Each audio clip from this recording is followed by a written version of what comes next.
Hello, welcome. This is, as you can tell by the title, my first ever creepy story type thing. These are not true stories, but they are mixed memories. And from that, I will be reading all of the stories I came up with, and hope you enjoy. Thank you. The fog. He's back, I muttered to myself. He's following me again. As I was out taking pictures of the foggy night, I could sense something behind me. Something that I could not see. Something that could see me, while I could not. Just slightly beyond my field of vision. It was like this the first time I started remembering. The first time I met him. It was foggy in December 2 years ago. I was a sophomore in high school, and I was taking out the trash, and as I was putting the trash bag into the bin, I felt his breathing down my neck. I know he was there, but when I turned around, it was gone. I thought nothing about it. Maybe it was just the wind or something, but I wasn't gonna forget it. It was like he was right behind a wall trying to warn me, but right then a biker came from behind and bumped me, and just like that I was on my way home, forgetting about him for a bit. Hopefully I get to hear his warning, but I guess I know what it was from the start.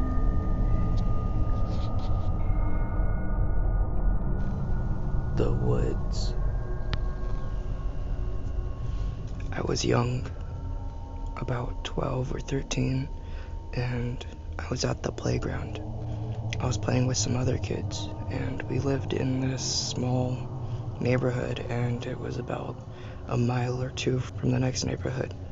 And a few of my good friends lived far, so I never really had many good friends to play with. But the kids I played with were a bit younger and lived closer to the park than I did, and I was about 3 blocks down. It was getting dark, and we were on our last round of hide and go seek, and our one rule was you can hide anywhere around the park, but not in the woods. I thought I was going to be bold and hide in the in-between of the woods and the house, but it was about 30 minutes of hiding till I heard someone say they gave up. But when I came back to the park, no one was there. When I checked my phone, I realized it was nearly 10 p.m. I was starving. The street lights were on, and my eyes were watery, and the street lights blurred my vision.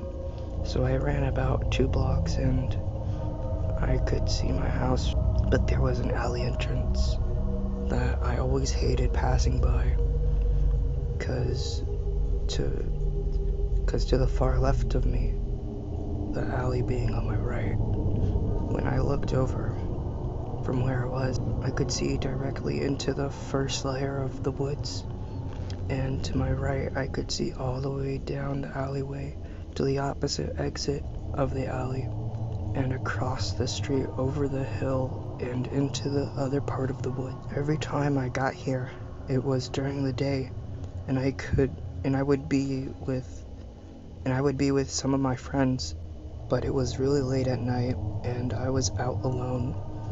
I had always been scared of the dark, and I don't know if it was just me or something, but I could have sworn it was then that I could see a wolf or a monster or something standing out in the woods to my left, and in the alleyway I heard someone approaching me, and I bolted down the street. I could have sworn I ran for what felt like days, and into the door. I felt bad because my mom had been worried about me being out so late, but I just took a glass of water and went to my bed. And when I woke up the next morning, when my mom asked me about it, I was just playing hide and go seek with my older friends, so she wasn't too scared or worried.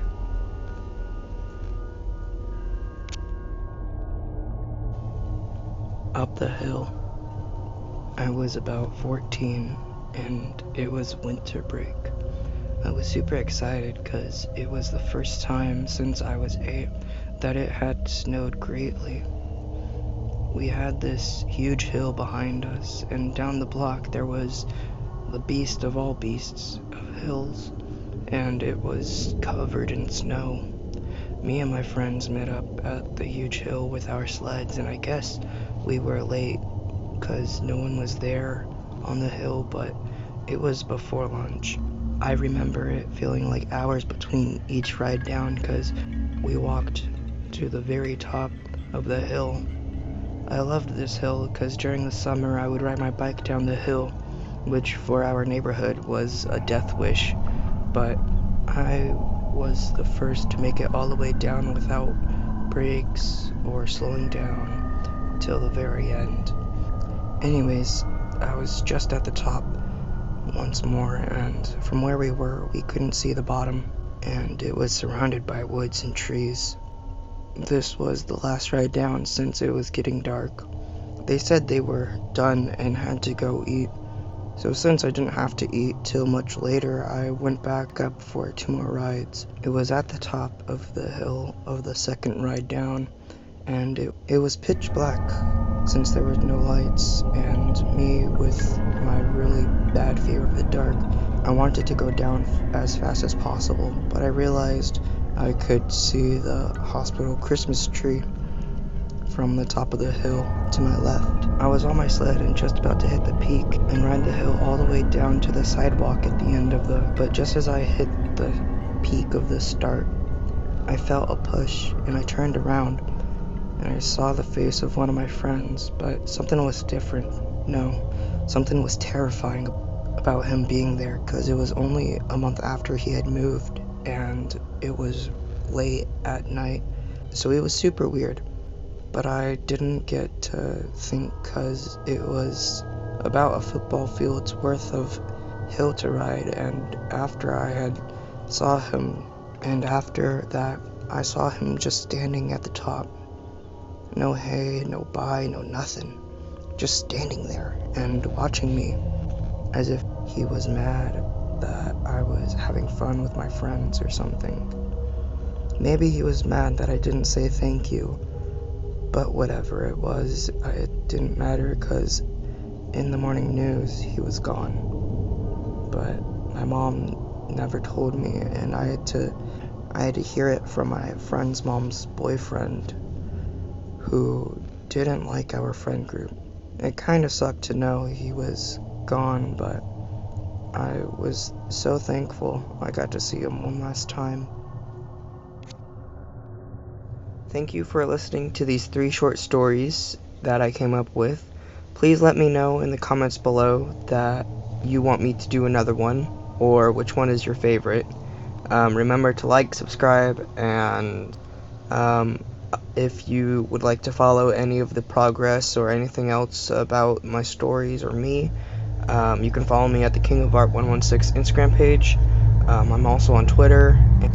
If you'd like to follow me, I run a podcast called Causecast, which is a cosplay podcast, and if you'd like to check it out, it is on Spotify along with other large audio platforms. Other than that, thank you for listening and have a nice day. Bye.